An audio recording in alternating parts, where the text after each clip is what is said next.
Okay. All right. Good evening, everyone, and welcome to the Metaphysical Bible Hangout. I'm Reverend Sherri James. I am the Senior Minister for Understanding Principles for Better Living Church, or Up Church, as we're called. We are based in Inglewood, California, and this is our Thursday night Bible study. And so we are so excited to be here. We're in the midst of a series on uh, the Bible. We're using Dr. Mary Pumpkin's book, A Student's Guide to the Hebrew Scriptures. And it is a movement through the Hebrew Bible and just really understanding all of the different influences that are on the text, but also understanding like who wrote this stuff, who put this together, and what were they thinking, and does the Bible actually say anything? Does it say what we've been told it says? And how can we know? And so those are the things that we're exploring. So tonight we have a special guest. We're going to take a little departure. We're going to still talk about the Bible, but a little departure from the series. And I want to introduce to some of you and I guess reintroduce to others of you that have experienced Dr. Will Coleman. And I realized, Dr. Coleman, I did that in your bio is on my computer. Oh, Uh, that's okay. Just say what you yeah, know. just say what I know. Yeah. So what I know is that this dude is a Bible guru. And every time I am in his presence, whether that is virtually or in at a conference, I am always enlightened. I'm always amazed by the depth of his knowledge and his experience with the scriptures. And so I wanted to bring him one to LA just to introduce him to my people at our church, which is why he is in Los Angeles today and this weekend. It is for my second year anniversary as pastor of Up Church, but also just to for people to hear a different perspective. We both come to some of the conclusions that we've come to about the Bible from different paths. And so I'm always fascinated because Dr. Coleman, I mean, your path includes, I feel like everything. Like, there's some masonry in there? I know there's the Kabbalah. Yeah. Yes. Rosicrucianism. Right, the Rosicrucianism, all of that. And so it's a fascinating meeting in the middle from a number of different traditions. And so I want to expose you to that and make you aware of teachers that I think that are out there that are just really crushing it and doing amazing work. And so I'm just grateful that he has said yes to hang out with us tonight at the Bible Hangout. Dr. Coleman, will you do us the honors and do our opening prayer? Sure. So I'll do it beginning in Hebrew. Baruch atah Adonai Eloheinu melech haolam. Blessed are you, living one, strong one, sovereign of time and space. We give you thanks for this wonderful opportunity to share together, to learn together, to be here in the LA area to talk about the Bible in various ways, its original vibrations, etc.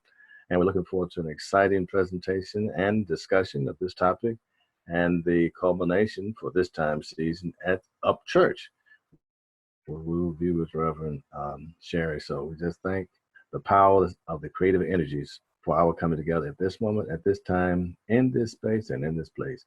Amen and ashe. Amen and ashe. Yes, yes, yes. So I guess let me start here because we're in Genesis. And so where we have gone so far is talking about the documentary hypothesis, just the different writers. Mm-hmm. And I think there's one of the writers that you think is that you feel in your experience and your research is a woman. I'm convinced of it, yes. Mm-hmm. And is this the Elohist or the which? It's the so-called Yahwist writer, the J writer. Really? Yes, it's the J writer. And I'm not the only person who thinks that. I have mentioned in the Monday Night scholars, Hebrew scholars in particular, who inclined in that direction. There are two books. One is the Book of J by Harold Bloomberg at the Yale. Hal or Harold? Harold. Harold Bloomberg, okay, the J writer, got it. Okay. And then there is a book by Richard Elliott Friedman entitled The Hidden Book in the Bible. The Hidden Book in the Bible. And both of these writers are inclined to think that the writer could have been, that's a strong possibility, a woman in the courts of David and or Solomon, and is writing a narrative, I believe this, that's like a miniseries that begins in chapter 2, 4b, in the day, and concludes in First Kings chapter 2, the very last verse where it says, and the kingdom was secure in Solomon's hand. And there are a series of stories in between that share similar motifs, similar themes, similar use of languages that lead to this conclusion. So yes, I believe it was a woman, a very intelligent woman. And is there any insight that you can give us on? Because I've given a very cursory view. I always feel like when I'm teaching this, I love it so much, but I always feel like, okay, I don't yet have a PhD in this. What That's can you okay. tell us about the Yahwist? I know it's called the J writer, but that's because it was this study. The researchers were German, but the Yahwist. What can you tell us about? So the hypothesis is that the Yahwist writer, as that name connotes, uses the name or the sacred name quite often in almost in her writing. So every place in your English translation where you see capital L, capital O, capital R, capital D, the Hebrew word behind that is Yahweh or something like that. YHWH. So that's one characteristic, is the use of the divine name. The second major trait is that this author is very much interested in of the 12 tribes, what happens in the historical development, what happens with the tribe of Judah, and in their recording of how it seems to be the case that the tribe of Judah becomes much more dominant and much more preferred than the other 11 tribes. The Yahwist writer also uses a lot of twists and turns in her writing style where there's frequent reversal of fortune, meaning the person you expect to be would naturally expect to be most prominent, most eminent in a given situation is more often rejected. And then the second or lesser person who's not as prominent in terms of either their birth or in terms of their status becomes the chosen person. This mimics, of course, one tribe over all the other 11 tribes or so. Right. Another trait is their strong emphasis on Jerusalem and as I said, the reigns particular of David and Solomon, more so than an emphasis on the counterpart, which would be the northern tribe or the northern tribes, or the more emphasis on the other quote unquote children of Israel. The writing styles, as I said earlier, also very similar in these different components, like the creation story beginning in chapter 2. And my students who just took the class with me, both through the Johnny Coleman Theological Seminary and the ITC where I teach, I've shown them pieces and evidences where there's a consistency when you can see it in parallel versions, Hebrew and English, from chapter 2, which somewhat sounds like in the beginning or in the day or once upon a time, right, all the way through, again, First Kings chapter 2, where Solomon now is the king who is reigning in Jerusalem. So those are some of the particular traits. And by contrast, then it's easy to access. The very first chapter of Genesis is written by someone we call the priestly writer. Focuses on the name Elohim, which we see as G-O-D. Elohim, the strong ones.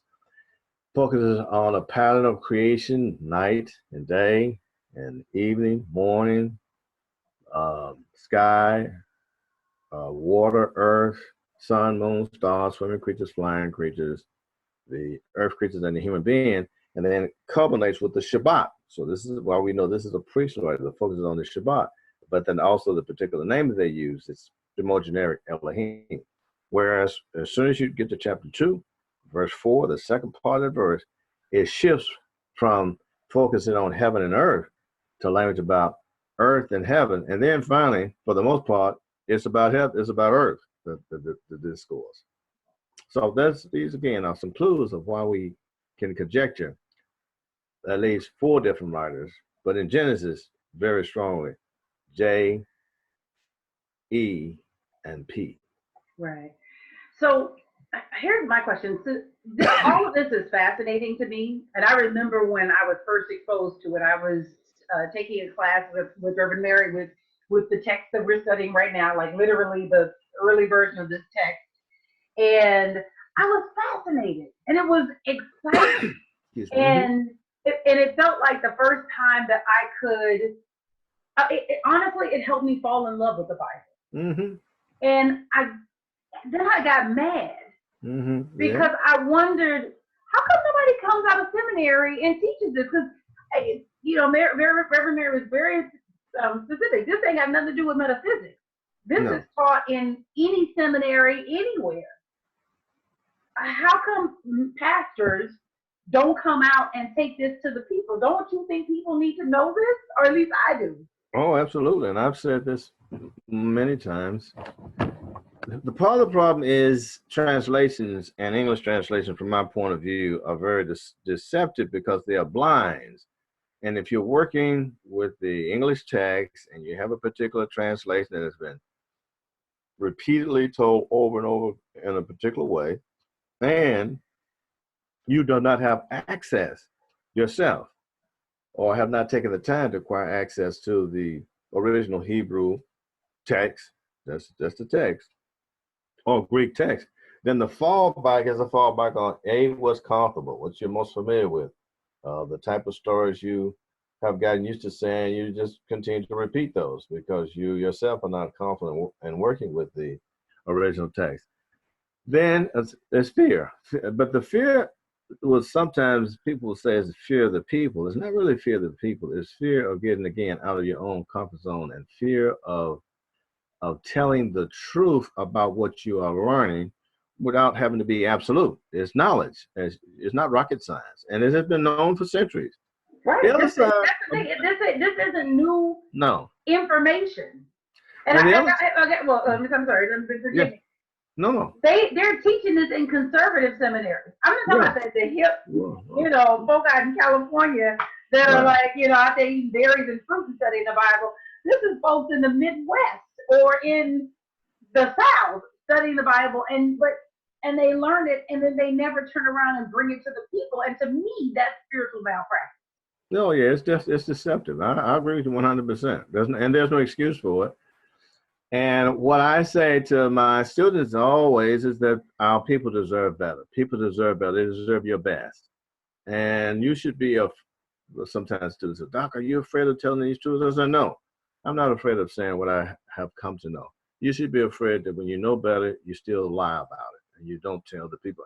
A, you don't tell the truth about it. And B, in this technological age, you can actually show people. You can show them the text. They can see it for themselves. It hasn't always been available this way as it is now.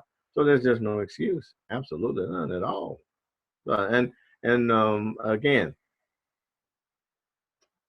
these obviously have been known for centuries because the persons who have been translating and copying the text are humans.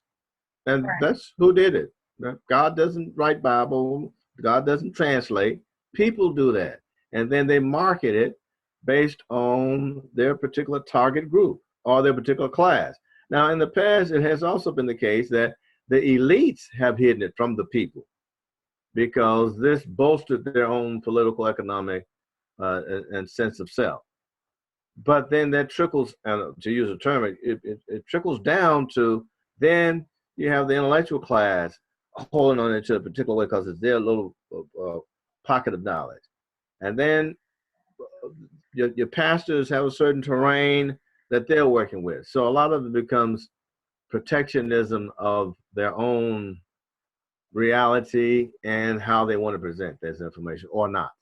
But in this day, as far as I'm concerned, all bets are off because you can get around it and you can, my students, all of my Bibles, Hebrew, Greek, Latin, on this phone, and I read them daily. So if someone I have two questions. I want to know, I don't know which one to ask first. Okay. So the first question is, where does idea come from? treating the Bible as if it is the inerrant word of God when there was absolute evidence of all of the errors all over it. And like, for example, we've looked at the doublets, some of the doublets. We've looked at the work of, I guess we can call it the redactors, the scholars call it, but where the text has been interwoven with the Elohist tradition, the Yahweh tradition, the priestly tradition, and how it's been, kind of seamlessly put together. And, are you aware of when this idea of the Bible being treated as the inerrant word of God?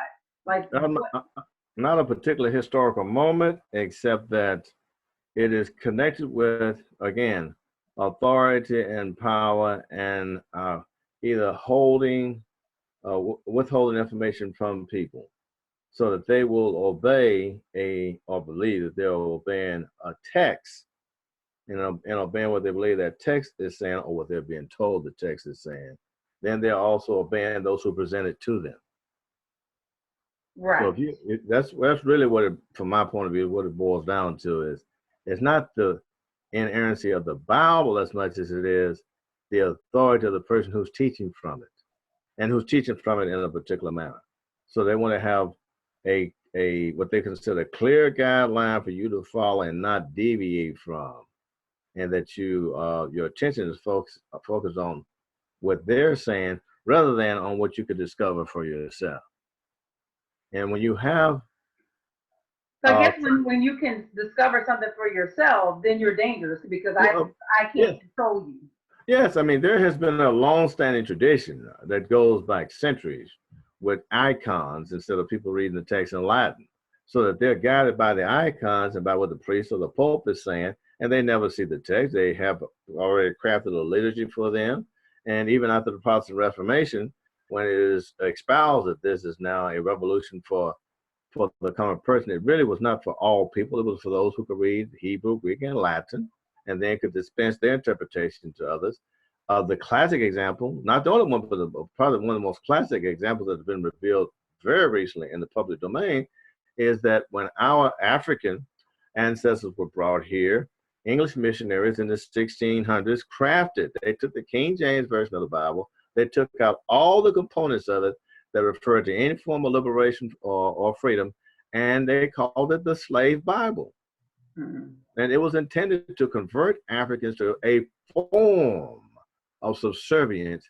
You can't even call it Christianity, just a form of servitude, because the same Bible that they had used to liberate themselves from their overlords, they now turned around and excised from it the portions that would bring this same message to enslaved Africans. And I would say that many people, by analogy, still read, even though they may have a fuller text, they still read and think with an enslaved consciousness or a feudal consciousness. And it doesn't matter what their background. Most of them are presented the material in a manner that is intended to domesticate their thinking. Right. Okay. I want to be free. Yes, well, freedom is here. You want complete salvation. I want complete salvation. Yes, let's get it. Tell me how. Okay. Because I don't speak the Hebrew. I don't read the Hebrew or speak the Greek or read the Greek. Am I doomed to stay enslaved? No, because you're asking the right questions. Okay. And what you need to be able to do now is research and supplement those questions with resources that are available. For example, my seminary students, both in this past semester in the Johnny Coleman Theological Seminary and at the Interdenominational Theological Seminary, don't, quote unquote, come to my class per se reading Greek. I teach them how to engage in specific questions about the story that they're reading, which is similar to what you're doing. Question what seems peculiar to you. Why does it seem peculiar? At what point do you think this might have changed? Who, what, when, where, why, how? Those same basics. Who, what, when, where, why, how? What is the landmass we're looking at? Well, who are the people that we're looking at? What languages in which they are speaking or writing? And then, again, you can begin to compare, because there are Hebrew English, Hebrew Greek, and Hebrew Latin versions of the Bible available in the common domain you begin to make those comparisons and get closer to the answers to some of those questions. It's a process, but it's a powerful process. I've had my students this past semester, for example, get to the point, and this is very instructive, where they actually did their own translations of, for example, chapter 6 of Genesis, or their own translation of chapter 2 with these resources and thinking. Now, this is what they had to overcome, though. And they said this, I already suspected it, that what was the focal point of their greatest trepidation was fear that they were doing something wrong. Right. I said, well, this is ink on paper. So where is the fear coming? It's bought in a bookstore. So where is the fear? And they realized it's the internalized and embedded ideas. And when they realize, as I say to them when I do the exercise, I said, God didn't talk. God didn't talk. What do you mean, Dr. Coleman? I said, well, God, say something. We did it for 3 minutes, nothing happens. And I said, well, and Bibles don't talk either. And I put the Bible there, and I said, say something. Didn't say anything. I say it's all about interpretation. Yeah. And now you are free to become an interpreter for yourself. That's what I want you to do. Not just strive for, but I want you to see you can do it. Once they overcome the psychological embedded fear that somebody or something is going to get them, and they recognize that others are doing this in the interest of their own group all of the time, and they are free to be healed at a much deeper level. So that's huge in itself, is the belief that I can write an interpretation of the Bible. Yes, but you interpret things all of the time. I was just about to say that. Yes, that's exactly it. All the time. There's nothing new about that. Again, it's the false iconic image in your mind that's been placed there. Right. That you can't do this with this text. However, English is a translation. Right. And people say, well, the Bible's infallible. If they really believe that, then you should be reading it in Hebrew. Right. And you should be reading in Aramaic, the portions of the Aramaic, and Greek. And that's it. That's it. Nothing else. No translation, no other translation. But that's not the case. Right. The ruling classes certainly didn't mind translating, and also did not mind calling themselves divine while they were doing it. Right. The language, for example, here's the other thing. The language used in the translations is deceptive language. Lord, Master, God, all very specific hegemonic German terms from the 17th century. So now you begin to associate the descriptions and the idea of the supreme of the deity with feudal ideas of oppression.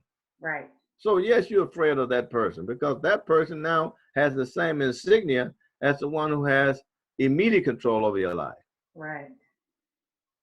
But if you understood, Elohim means the strong ones, or for example, anyone or anything that can cause something to happen is an Elohim. Well, you're an Elohim then.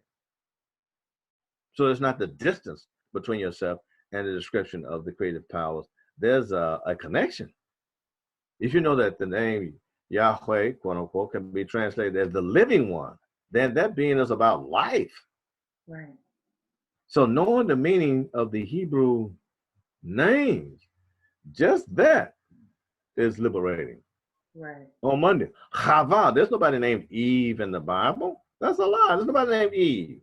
It's a corruption of the Hebrew that comes into the Greek and then the Latin and then the German and the English. Her name is Life Giver. Wait, what?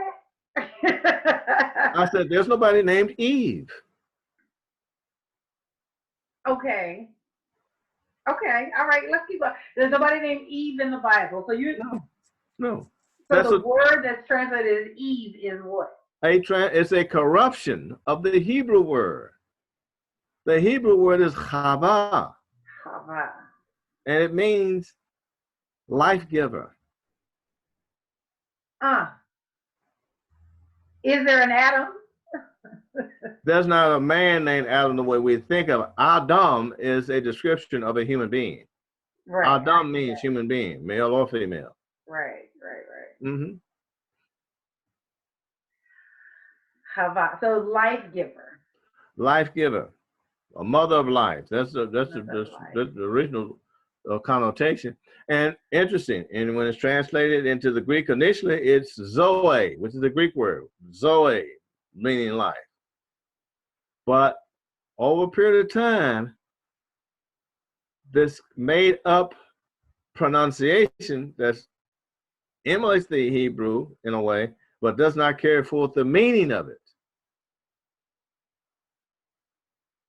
Right. Does not Okay. care for the meaning of it.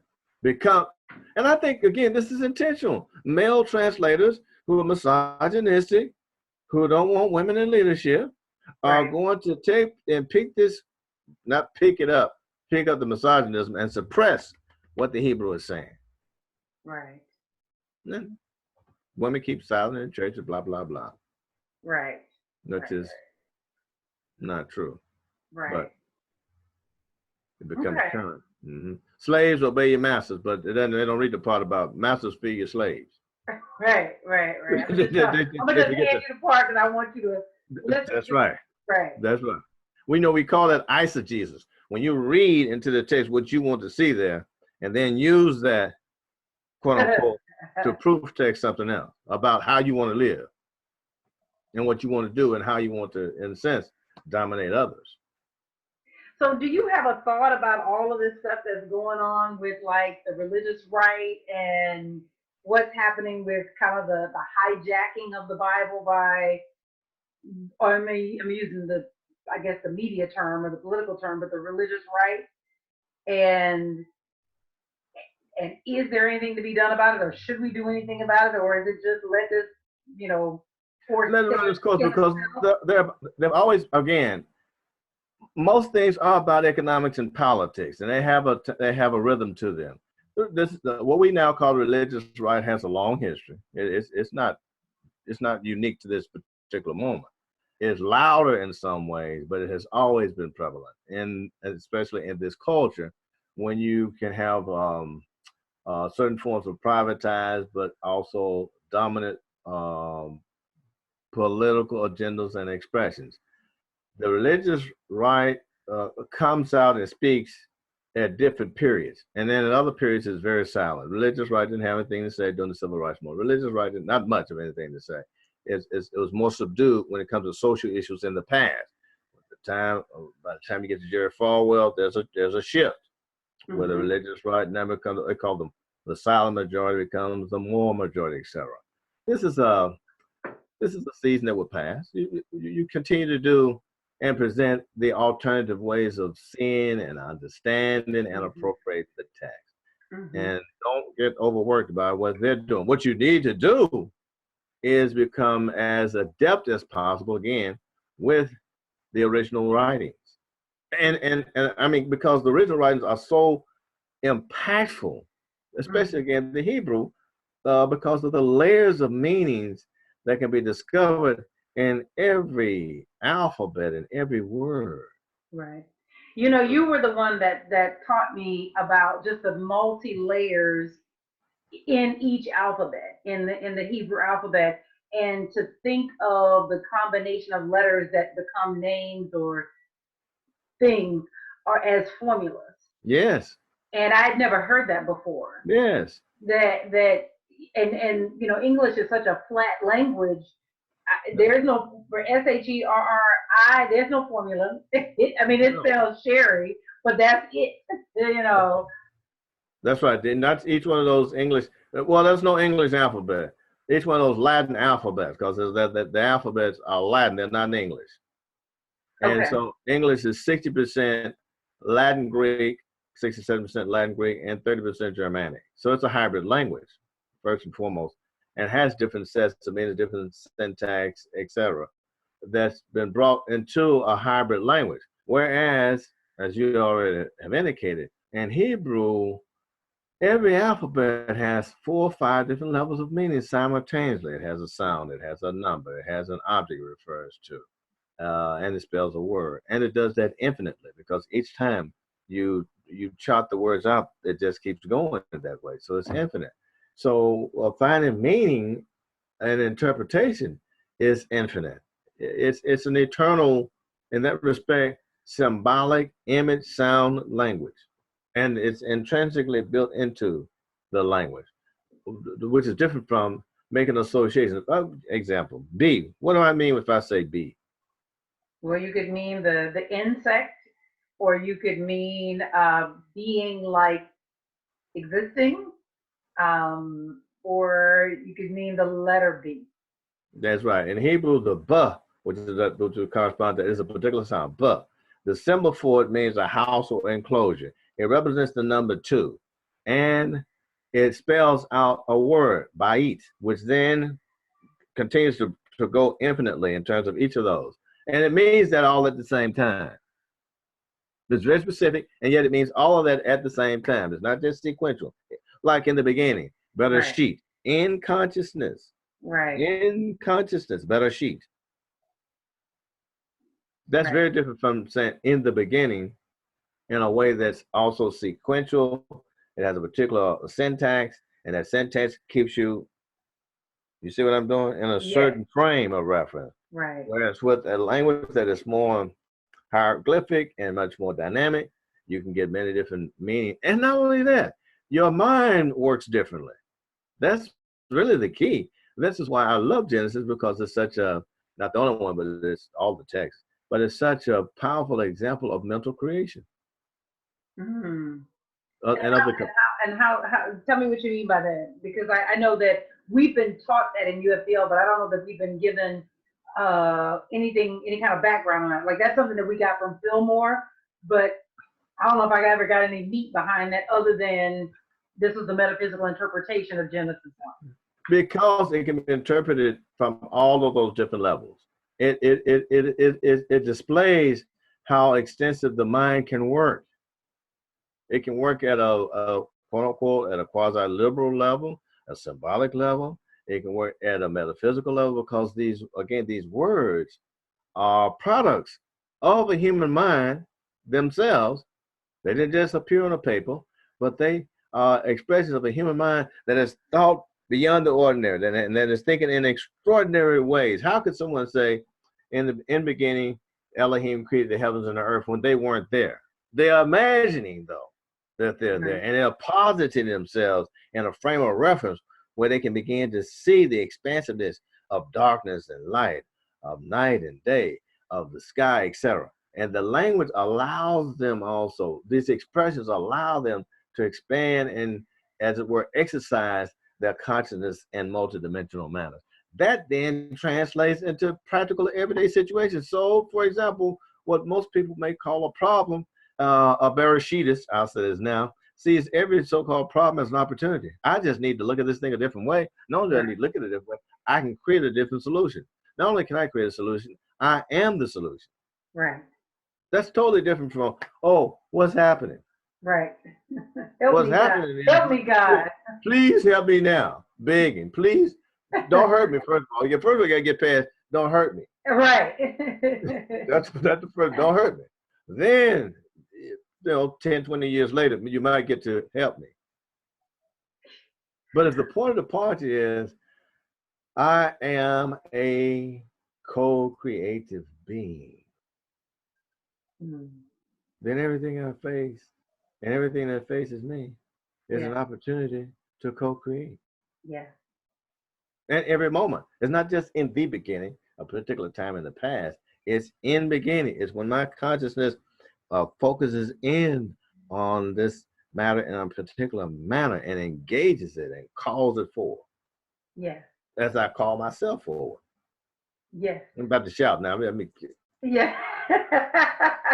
Because it's dynamic. Again, once we get the translator out of the way. Now, here's the irony again. The translators know this, and that's why they use it. Right. Sunday after Sunday after Sunday, Friday after Friday, people go to religious institutions, and they have their prayers, etc. And then on Monday, they go in different directions. Some go back up that mountain, others go down. What is the difference? They have the same text. So what is the difference? The difference is what they're being taught to do with it. Right. Right. When I was in the Pentecostal tradition, wonderful things I love about it. There's a certain posture I had towards the text, and a certain posture I had towards what my understanding of the deity, of the creative powers. When I went to a Presbyterian seminary, where there were persons in the seminary who read Hebrew Greek and who required me to read Hebrew and Greek and who translated portions of the Bible into English, translated, they have a different attitude towards it. Then they show me I can have a different attitude. Things are negotiable. And when I participated in Torah studies with Jewish scholars, it's just, oh, well, we're co-creators. Mm-hmm. That was then. That's what our ancestors thought then. We don't think that way anymore. This is how we think now. Boom. And this is what we bring forward from how we think.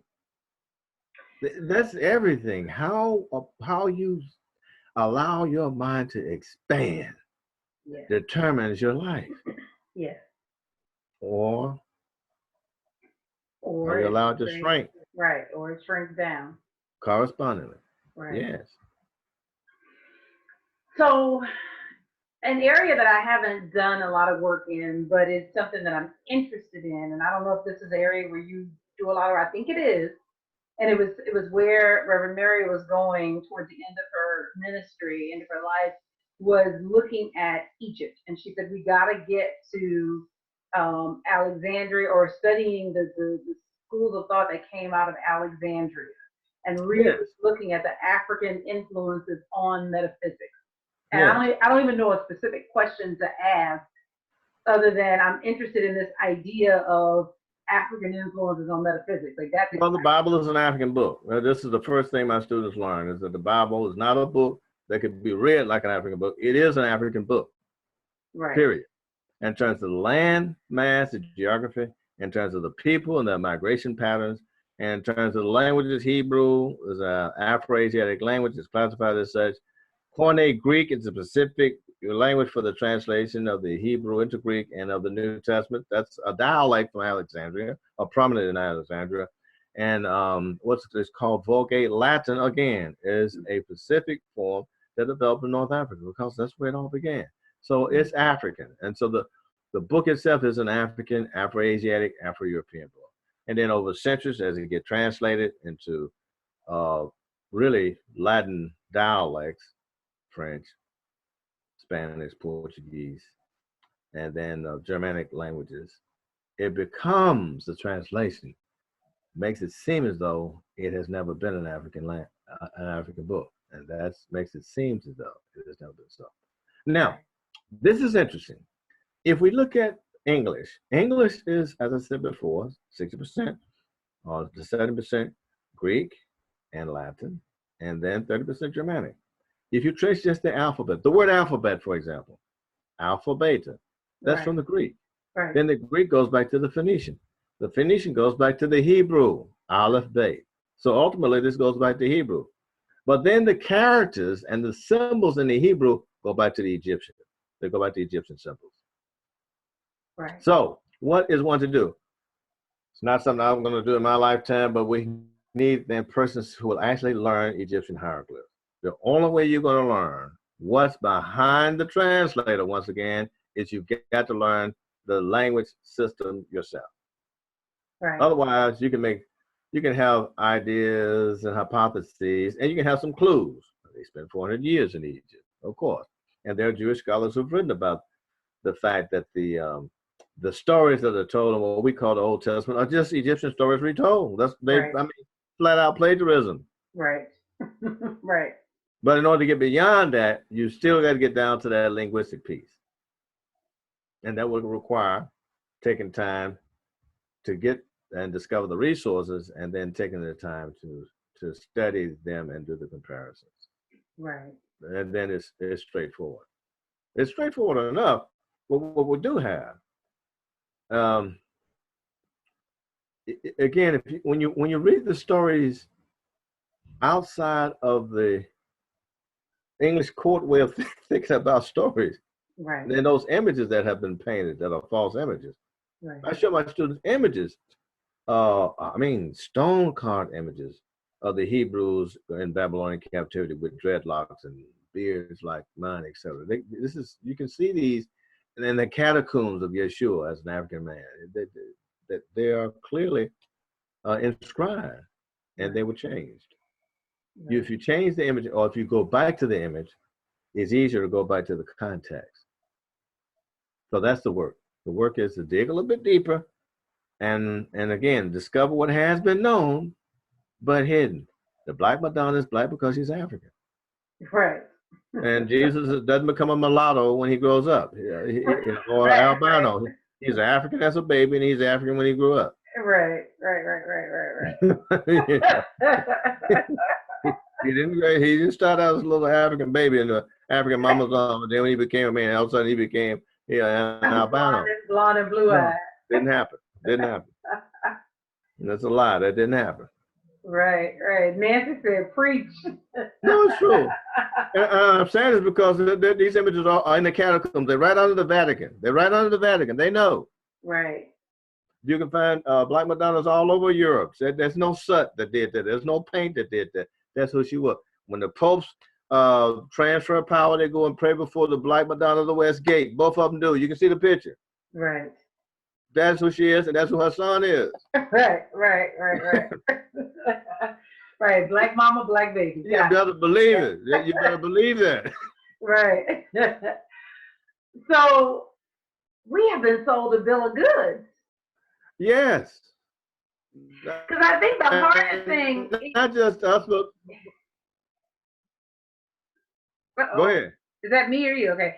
So I'm not like we've been told this bill of goods, and so there are people who are, and I'm thinking of the black folks that are just even skeptical of the Bible because they become aware that it's a bill of goods. They don't even know the African underpinnings on the Bible. Well, this is what I tell my seminary students: you never read the Bible. The Bible has never been presented to you.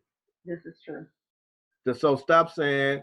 And I say this to metaphysicians too. I love metaphysicians when they say they have a problem with the Bible. You don't. You never read it.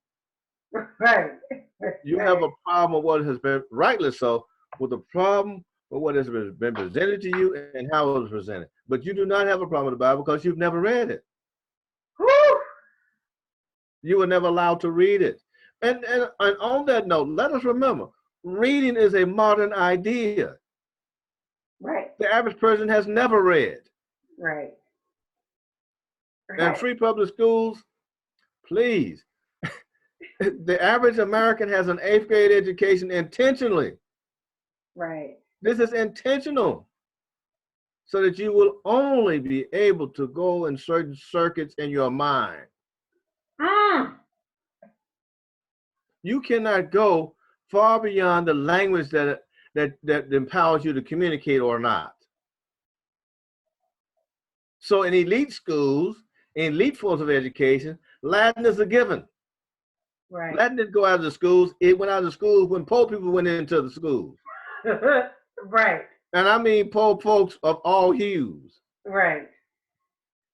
It never ceased to be taught in elite society. Never, and never will, because it is the language of the culture. Right. Reverend Coleman, Sherri, may I ask a question, please? Yeah, Go right ahead, right? You just hit something right on the head, because when I was in high school, we were taught Latin, and there was a whole, German, French, Italian, whatever, and all of a sudden that disappeared. I'm telling you. Yeah, and then in some universities, it was no longer, a foreign language was no longer a prerequisite. See which ones though. Find out which. See, this is crucial. Thank you, brother. Yeah, Latin totally disappeared. Let's put it another way. It didn't disappear. Well, in the school system, excuse me. There you go. It went somewhere else. I can point you to private Christian schools right now that began teaching Latin at age 3. They learn Latin before they learn English, as you should. As everyone should. So you're crippled and disempowered because you don't have the seed language of the culture. The university has a Latin motto for a reason. Armed forces have Latin mottos. Right. Right. Every fraternity and sorority has a Greek motto for a reason. This is a Greco-Roman Germanic culture. It's not an English culture. Right. English, it was created for serfs and slaves. Wow. Well, you that hear what explains a I lot with said? their educational I system. said created for whom? Serve Serve and and slave. slave. That's the purpose of English. Woo! So this is why we have children that can't name all 50 states. Or One of the anything reasons. cannot name all of anything. Okay. Because Thanks, brother. here's another beautiful thing. Again about the Latin. You see, with a Latin stem, you can figure out anything. If you know the Latin root of a word, you got the Right. word. Right. Yes. You don't have to, you're not guessing. That's why in the spelling bee, can you give me its root? Right. That child is searching for either the Greek, the Latin, or the German root of that word. Can you use it in a sentence? Now they want to know if it's two words that sound alike in Greek and Latin, but they don't mean the same thing. Homo in Greek means like or similar to, it means like. Homo in Latin means human. So they want to now know what's the distinction between those. They sound alike, they don't mean the same thing.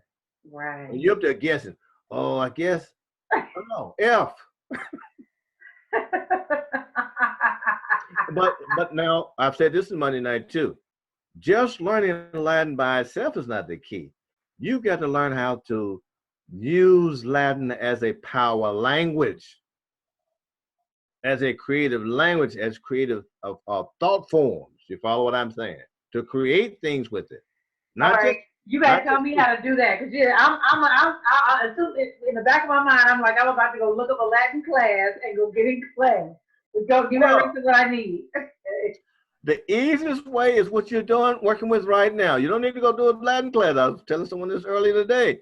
You're reading Genesis. You're reading it in English, so you already know the English. Get a corresponding Latin. You already know the stories that you know. Now, get a corresponding Latin version of that story and read it. You'll be surprised that you will recognize over 50% of those words.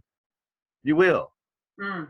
And now you'll see the meanings of the words that you speak in English more clearly as well. Right. And then your thought form, wow. You know, in English, you can say, I love you 3 ways. In Latin, you can say it 8 different ways. Right. How do I love thee? Let me count the ways. Right. That's a Latin proverb. That's not has nothing to do with English. There's only 3 ways I can tell you I love you in English. Okay, love you, I love you. You say you, I love. That's it. Right. Right. Miss Desmond said they took geography out of high schools in New York State in 1969. All of this, bottom line. Public education as it is framed is miseducation by design. Mm. So that you'll see somebody with a red hat on their head and say, okay, that's the president right there.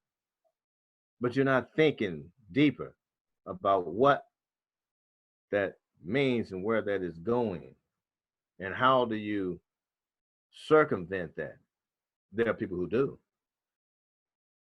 But you won't be one of them directly. You follow what I'm saying? Mm-hmm. Mm-hmm. And that's the beauty of the biblical text is this is a text that has built empires. It has. Right. For some. Yeah. And destroyed others. Right. Depending on how it's understood and how it's utilized. So I need a clue. Yes. I like to buy a vowel.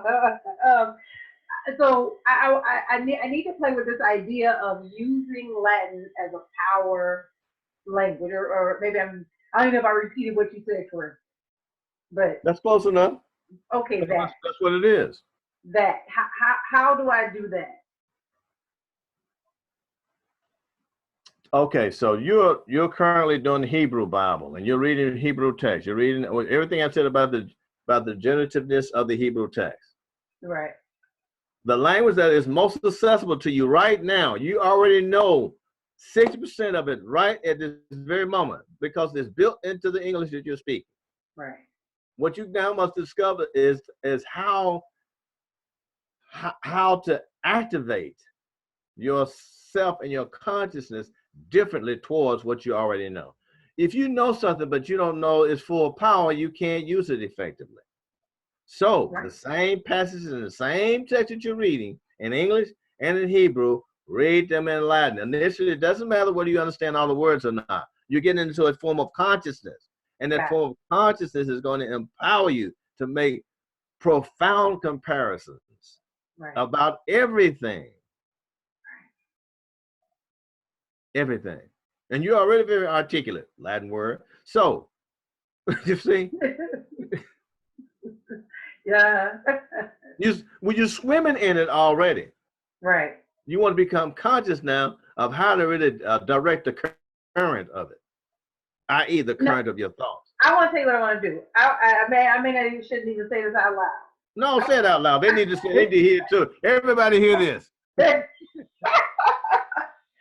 I want to free myself, and then I want to free everybody else, or everybody that is interested in what you're interested in. That's right. Right. Exactly I'm interested in that. I'm interested in liberating myself, and for the purpose of fully actualizing myself, or fully expressing the gifts that I have. Well, you're at the altar now. This is the day right now. Yes. I mean, and I don't mean search for it. I mean, I'm looking in me, but I'm on, like, everything that I read. I don't idly read. Let me say that. I haven't read a fiction book. It may not be a great thing, but I haven't read a fiction book. I can't even make myself read a fiction book. The Bible. The Bible. Except for the Bible. Except for the Bible. Because I'm so committed to the release of whatever this is. I don't even know what it all looks like. I just know it's something, and it's worth getting out of me, and getting it out of me puts me in a position to then help other people do that. The first thing I said to my seminary students, I said it earlier today with a couple of students, let go of the fear of what you think you don't know. You already know far more about this resource than you think you do, but you have not been conditioned to see what you already know. Right. And since you're not conditioned to see what you already know, you must recondition yourself to see it and use it differently. Once that happens, then it's really exponential. You're already an adult learner. You don't have to go back and try to learn all the rules of grammar. Throw grammar books away. Immerse yourself in, forget about that. That's somebody else making money. What you need to do, and it's okay that they're making money, you helping them. But you didn't learn English with a lot of grammar books. You learned English by using it. Right. You learned trial and error. Yes, sir. Yeah. Yes. Hello, hey, Sherri. How are you? Good. All right. No, I want to just share when Latin was given to me for my own experience, it was something new. However, just beginning to build a relationship with it. And in that relationship, I began to understand the revelation that was showing up, where I began to experience something through what I was doing. You know, it really become an experience.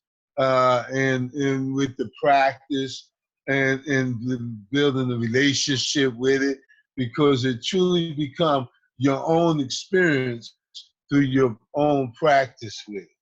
And that's the only evidence I know I personally could give. You know, I know tools have been given.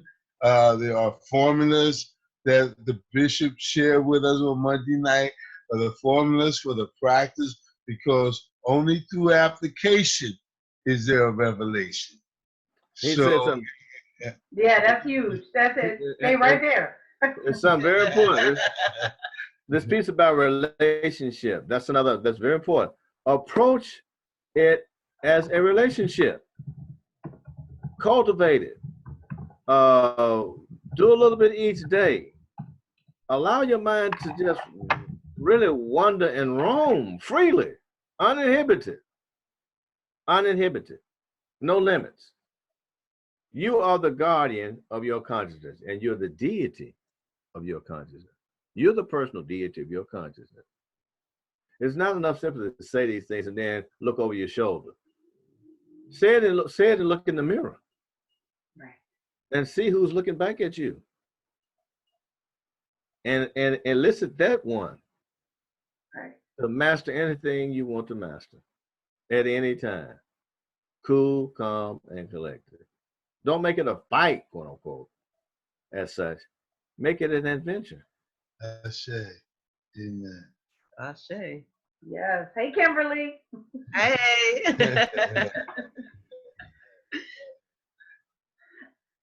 Okay. We almost at the end. This is crazy. We almost at the pause. We're not. We almost at yeah. See you all on Sunday. Yeah. Are you gonna be live on Sunday Yes. too? No. Yes. Let's go ahead and put that in. Sunday. No, Sunday. We're gonna be all the way live on Sunday. We go. Yes. Yes. Party on Sunday and up Celebrating you. That's right. Yay. You need me to lay hands on you? You are now free. I'll do that too. I'm not afraid to do that now. Come on up here. You are now free. Yeah, that's what I'm looking for. I'm looking for an anointing. Lay some hands on me. Well, you're going to get it. Okay, just go ahead. You put the request. You're going to get it, okay? Okay. Thank you, Dr. Coleman. You're welcome. You are always amazing.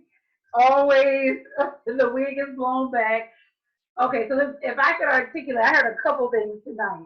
So the first is one, just going back and reading the Latin. Just go pick it up, because the English is 60 to 70. Well, he was just a lie, right? The English translation is a lie. Right. But to get into relationship with the Latin, because part of doing that is my freedom is locked up in getting into relationship with that Latin. Exactly right. That's right. Right. Okay. And that you already know. You already know, but you don't know that you know, and therefore you don't know how to use it most effectively. Right. Okay. And then I also heard just recognizing that people have been educated a certain way, me included, for the purpose of keeping power with one group of people.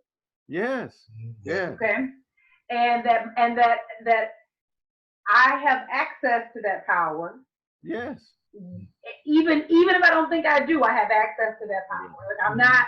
There's no one that can keep me from giving my mind an idea that expands it. Right.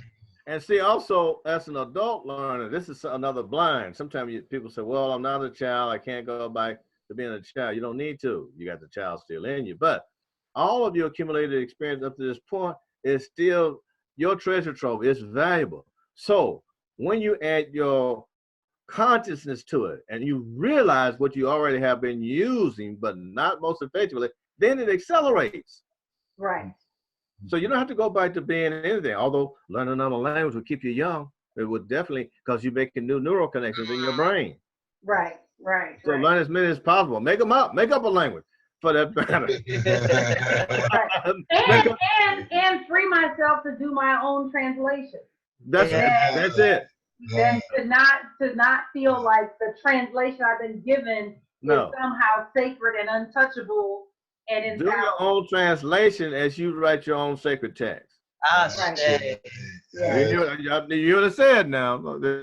I know the GBs can come in again now and start saying, "Wait a minute, Doc, you mean wait a minute, do give me strength. You mean to tell me?" Yes, because here's the deal. A human being wrote these texts. Yeah. Human beings wrote this, and you are a human being. Right. And I could be a human that be writing my text, right? Yes. Okay. Yeah. You know, because you're only writing what you know about. Right. And they're only writing what they knew about. Yeah. That's right. Yeah. That's it. Because guess who don't talk? God don't talk. Yeah. God don't get a word in. The classic example of Genesis chapter 1. In the beginning, God created the heavens and earth. Earth was formed and water, what I said. And then God said, well, if God doesn't get to talking to verses 3, who's talking to verses 1 and 2?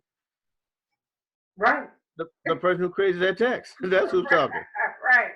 And he's telling you what God said. He's telling you what he wants to tell you, God said. He's not saying what God said. He's telling you what he wants to tell you. God is saying.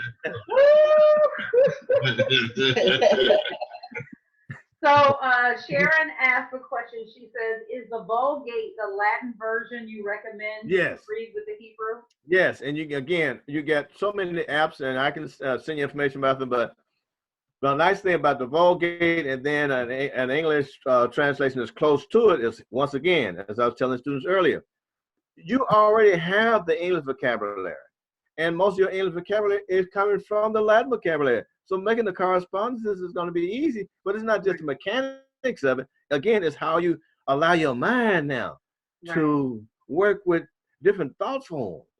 So the Vulgate, yes, for sure. Right. And then stay with that Hebrew too, because that's the mother language. Right. And the Bible is an African text. That's another No, thing. nothing else but. Nothing else but the Bible is an Period. African text. But it's all through it. Period. It's not a book that could be read. You know, some people have, well, who are the Africans in the Bible? No, who are the Europeans? Right. Come on. I mean, no, I'm serious about this. No, who are the Europeans in the text? Not who are the Africans. Right, because the whole text is African. You got to get to the Greeks and Romans. Woo! That's at the end of the book. Are you listening to me? Yes. You got to get to the Greeks and Romans before you start, and the Phoenicians a little bit. Right. The seafaring, the ones who call the Philistines. But they're not the major focus of the text. The major focus are the Egyptians. Right. The Hebrews, who are Egyptians after 400 years. Right. The Babylonians. Right. The Assyrians. The Assyrians, who are all Afro-Asiatics. Right. So there we are. So it's not a question of who are the Africans. Who are the Europeans? Right. They're called the barbarians. I mean, they're called they're called the Barbaroi. Right. In the text, because they didn't understand them. They're the Germanic peoples who come later. Right. Toward the end. At the end. As mercenaries. Right. Who many of them were enslaved by the Romans. Right. So that's what you're dealing with. Doc, you gotta come back. You gotta come back. We didn't do it on Thursday night. I gotta figure it out on the calendar. We're doing part 2 on Sunday. Let me get back to Sunday. We're doing part 2 of this on Sunday, and we're gonna have a special laying on of hands. Some hallelujahs.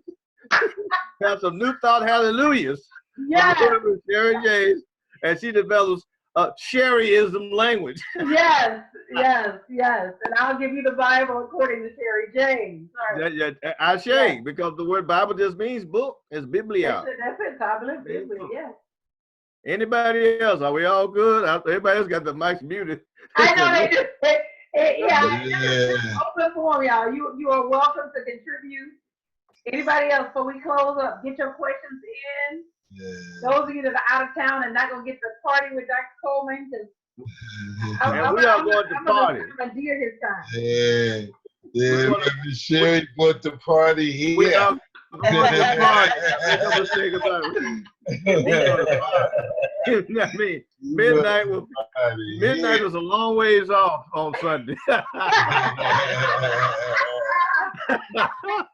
Yes.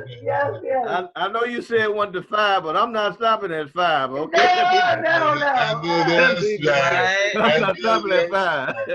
I didn't fly out here to stop at. I didn't fly out here for 9 to 5. I'm not stopping at 5. I can still kick my leg. I say. Nancy said, come back. I will miss the Sunday laying of the hands. That's right. Yeah. Nancy, you're in Chicago, right? I think she's in Chicago. Anybody else? Guys, listen, guys, ask your questions. Like, literally, there's no question that's off limits. No. This is information that we need, and it's liberating. It's liberating to just throw off the shackles, one, to reclaim this African document. Yes. Yes. And to take it and then when you share it, to share it in a way that empowers the people that you serve, your family, your children, your husbands, your wives. This is power, y'all. So don't miss it. Most people have an intuition, but they have not been given the resources to verify it. See, and that's the insidious piece. is that the resources to verify are in the catacombs hidden. Right. They're in museums hidden, so that you can't, they separate so you can't make the connection. Mm-hmm. And then again, most of all, it's the language. You know what? I'm going to share this with you because you may have a thought on it and why. But I did last summer. We did a road trip from New Jersey to Washington D.C. and I had the experience of going to the National African American Museum in Washington D.C. and I'd never been before, and well, first of all, the experience was so moving that one, I wanted to go back and just like set up camp there and never leave. But two, I wanted to read every caption on the wall. Right. Like that was part of the problem with getting through the museum, is that I wanted to read everything, and I've never had that experience before. Yeah. And what I thought was that, well, maybe the problem is that you've never been the subject of a museum.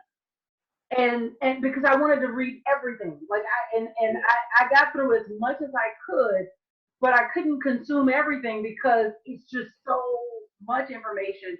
And so I think some of it is that this information is locked away in museums and catacombs and all that, but it's also locked away behind in forms that don't interest me. I mean, I love museums. I'm very much a museum nerd. I will show up at a library, museum, anywhere, but I don't know that I've ever had experience that rocked me to my core the way that did. Yeah, well, you said something important. And this is, you must discover and assume and take the initiative to become the subject of your story.